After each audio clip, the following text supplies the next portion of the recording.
Domo, Saberi de gozaimasu. Domo, Haku desu. Kembali lagi di obrolan jalan kaki. Ya, Saberi versi jalan kaki bersama Watashi, Amos desu. Wis, Amos. Mbak siapa? Saya pemain TikTok. Temannya. Ini ada pemain TikTok. Yes. Mas dari Kalimantan, Mas. Saya dari Kalimantan Timur, Samarinda. Wih, Horas. Bukan. Oh, Horas mah Sumatera. bukan Kalimantan. Bukan Jawa Tengah ya? Bukan. Teteh ini siapa sih? Ini Amos gimana nih hari ini nih? Senang? Luar biasa. Kayaknya tiap hari senang Hari terus. ya, biar kelihatan bahagia kerja di Jepang. Iya. Karena yang penting tuh penilaian orang, Mas. Iya, biar netizen lihat, ternyata senang ya kerja di Jepang. Gitu. Terus berarti tujuan hari kemarin dan tadi camping itu untuk Menghilangkan penat. Sudah terakhir kali liburan itu, walaupun liburan cuma 2 hari gitu. Udah lama sih, 2 bulan yang lalu lah. Udah mumet juga kelamaan di tempat kerja. Butuh refreshing. sebagai kaigo. Berarti kaigo stres. Stres, iya. Menurutku sih stres karena bahasa belum Oh, menyatu. dari bahasanya bukan dari segi pekerjaan. Pekerjaannya biasa sih, Biasa ngangkat-ngangkat doang. Bahasa, aku lebih pusing di bahasa. Di bahasa. Sehariannya emang pakai bahasa apa? Lebih banyak pakai bahasa tubuh. Satu Iya. ya. Tapi Gitu ya. paling standar doang kalau gue mah. Oh iya. Nggak ada apa yang kayak orang udah lancar banget nggak gitu. Ini kan Mas Amos juga kan temennya Mas Andri. Ah, kayaknya saya kenal yang tadi tuh. Ini di episode sebelumnya, bukan tadi, episode sebelumnya. Oh ya, saya tahu itu. Kalau orang itu saya tahu itu. Tahu ya? Kacau tuh orang. Udah nonton juga ya? Ya. Kenapa tuh orang, Mas? Itu kan dia punya motivasi khusus untuk ke Jepang, kerja di sini. Nah, untuk Amos sendiri ada nggak motivasinya dulu kenapa ikut program ini jadi kaigo? Dan kalau gua karena gue lihat setelah 3 tahun kan ada ujian Kokasikeng. betul. Jadi menurut gua harus menentukan masa depan gua sendiri. Kalau misalnya gua lulus, berarti itu karena gua. Karena waktu di Indonesia kan dulu kerjanya kontrak mulu, Mas. Tiap 2 tahun kontrak diperbarui. Oh, iya. Tapi kalau misalnya kontraknya diputus tengah jalan kan namanya juga kontrak kan. Jadi gue milih mending gue ke Jepang, mempertaruhkan masa depan gue sendiri. Kalau lulus ya lanjut, berarti gue lanjut terus kan kerja, nggak bisa ikut gitu. Berarti memang tujuan awalnya untuk lama di sini gitu. Ya, gue Kalau di Jepang. sejujurnya gue berniat lama tinggal di Jepang. Kenapa? Bosan di sana? Karena udah kelamaan di Indonesia dan melihat cara kerjanya belum sebagus di sini. Karena menurut gue di sini stresnya paling bahasa doang. Bahasa. Kalau bahasa gue udah bagus, menurut gue nggak bakal stres lah gue. Gitu. Terus kalau misalnya udah lulus, Kokasikeng, tinggal di sini, kerja di sini lama, ngapain? Membangun kerajaan sendiri. Kan kalau sekarang masih menyatu dengan kerajaan orang tua kan di Samarinda. Jadi gue membangun keluarga mungkin di sini. Oh, dikira masuk ininya juga kamu, komunitas Sunda Empire gitu. Mungkin buka cabang ya Buka di Jawa. Cabang di Jepang. Tapi masih boleh nggak ya buka cabang? Ya, bisa lah. Bye-bye ditangkap juga kita. Tangkap Interpol nanti. Oh gitu ya, Mas. Ya, kalau gue sih gitu, Mas. Tapi pas awal tahu kaigo itu kerjanya gimana?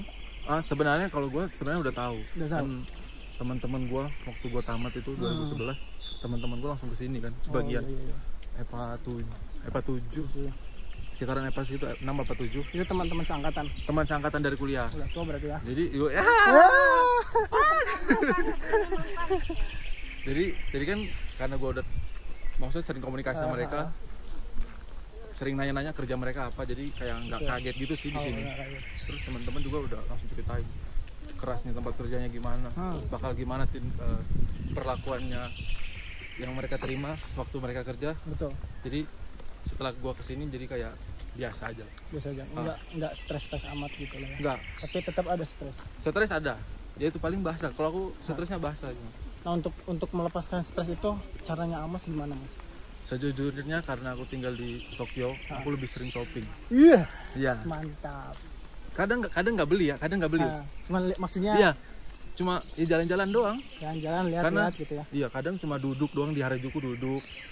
Udah senang aja, udah nggak stres gitu. Untuk lepasin stres. Tapi kan sekarang untuk daerah Tokyo kota itu lagi masih ini ya. Corona COVID ya. Covid, benar. Mas, apa ada cara lain nggak? Paling ke arah Saitama. Paling Tetap nge-mall gitu maksudnya. nge-mall sih enggak, kadang kayak jalan-jalan gitu. Jalan-jalan. Kadang gue kalau stres juga cuma naik kereta, Mas. Percaya nggak? Iya. Cuma naik kereta, muterin lainnya doang. Jalan-jalan doang itu ya emang jalan bentuk jalan-jalan gitu. Ngerti sih. Habis itu udah pulang. Karena kalau jalan-jalan di sini tuh keluar apa tuh juga udah kayak di luar negeri ya. Betul. Kalau kayak di Bandung tuh kayak di villa-villa gitu, bersih semuanya menurut gua tuh kayak gitu. Di luar negeri kayak di Jepang ya? Iya. Ini luar negeri. Iya. Kecil, Pak. Itu Mas Amas juga kan punya channel. Ya, channel yang sekarang lagi stop dulu nih. Sampai Covid selesai. Oh. Semoga ada video-video baru nanti. Ditunggu aja. Ditunggu aja. Intinya ya jauhi stres lah. Betul. Oh ya satu lagi itu. Jauhi stres. Tadi kan yang penyebab stres itu bahasa. Iya kalau aku ya. Ini caranya Amos belajar bahasa Jepang gimana, Amos? Biar ya kalau misalnya ada yang lihat ya, kalau ada yang lihat nih, mereka tahu gitu cara belajar bahasa Jepang tuh biar cepat atau biar apa namanya? Biar paham. Ya biar paham. Oh, sebenarnya aku kalau belajar banget enggak. Tapi kalau aku ditanya gimana cara belajarnya, satu niatnya harus dibesarin besar lah. Dikencengin. Karena kalau niatnya aja kurang kayak gua waktu awal-awal tuh kayak gitu, Mas. Niatnya gimana? Duh, niatnya nggak ada karena pas buka buku lihat apa ini bahasa baru ngantuk, langsung males gitu. Nah kalau misalkan ada niat nggak ada motivasi? Nah ketika ada niat, kalau gue ketika ada niat pasti gue langsung baca. Gak usah banyak sih, 2-3 pola aja yang penting masuk lah. Terus jangan lupa pas sudah diingat praktekin aja di panti. Oh ya karena sekarang sudah di negaranya ya, jadi ya, bisa sambil praktek gitu tiap hari. Mana kalau teman-teman di Indonesia, kalau kata teman-temanku dulu yang senpai itu banyakin nonton anime. Lagu enggak? Lagu juga, lagu-lagu Jepang. Bukannya kalau anime itu bahasanya bahasa kasar gitu, ya, bahasa anak kan muda. Gue pernah nanya gitu, Mas, ke teman. Dia bilang, udah jangan mikirin kasar halusnya, penting lu tahu dulu aja, kalau kata mereka gitu. Kosakata yang penting. Nanti mau kasar halus nanti bisa berubah sendiri. Karena kotoba susah kan kalau itu kan. Kalau nggak ada kotoba baru nanti nggak nambah ngobrolnya. Benar-benar. Yang penting coba belajar terus praktekkan. Betul. Yang kebanyakan sih yang di Indonesia juga belajar pulang ngomong bahasa daerah lagi, bahasa Indonesia lagi. Iya, betul. Akhirnya kan rontok yang dipelajari. Hilang juga perlahan-lahan. Kalau misalkan ada yang mau kesini, Mos, apa dan bagaimana? Ke sini mana nih? Ke camping atau ke Jepang? Ke Jepang. Kerja. Kalau aku ya dari segi aku daftar di PNP 2 TKI. Sekarang apa? TKI. Sekarang apa namanya? LP2MI. Hah? NP2MI. LP2MI ya? Lupa. Pokoknya itulah. Iya. Kita angkatan terakhir BNP 2 TKI. Oh iya bener. Setelah itu ganti namanya, BNP 2 TKI ganti nama. Iya. Kan nih, Mos, untuk Kaigo nih. Kaigo kan kita lulusan perawat. Ya. Di Indonesia ikut program Kaigo. Jadi Kaigo ya. Nah, untuk tahun ini malah untuk program Kaigo itu ditambah 2 program. Apa tuh? Program sebelumnya yang Kaigo Ginji Susei. Lulusan SMA pun bisa. Sekarang bisa? Jadi Kaigo bisa. Aku baru tahu nih, baru tahu. Nah, ada satu lagi Tokute Jino. Kalau Tokute Jino itu memang bisa lulusan EPA yang nggak lulus Kokashiken. Okay. Atau yang Tapi itu kayak gitu dibuka di itu nggak sih di webnya BNP2TKI? Enggak. Oh, Kalau enggak. itu memang swasta. Oh. ATK. Oke. Iya. Oke. Pokoknya institusi yang memberangkatkan tenaga kerja. Ah. Nah, menurut Amos gimana tanggapannya? Itu kan mereka lulusan SMA loh. Bisa jadi kayak kita. Kalau aku sih nggak apa-apa sih. Kalau menurut aku ya. Karena setelah mengenal pekerjaannya di Jepang, sebenarnya kayak aku perawat udah lama gitu. Betul. Yang pokoknya kalau SMA bisa lah menurut aku kerja di sini juga. Bisa ya? Karena mereka juga sebetulnya ada pelatihan dulu. Kayak Nancy kayak gitu.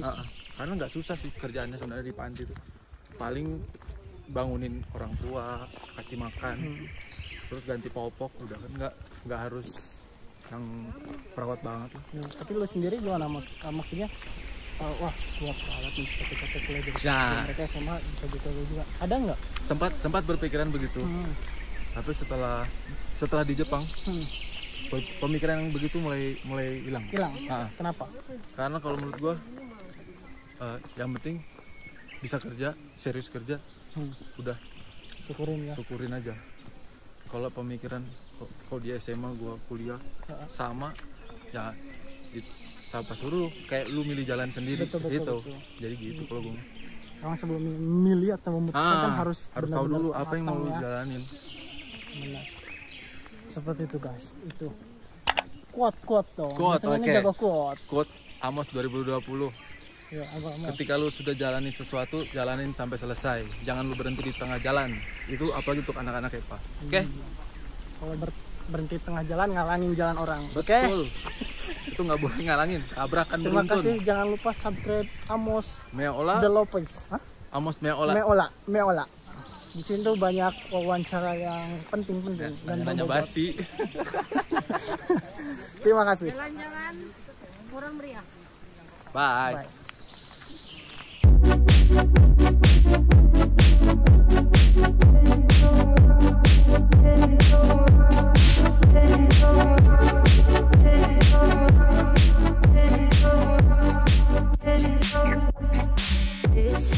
I can see the light.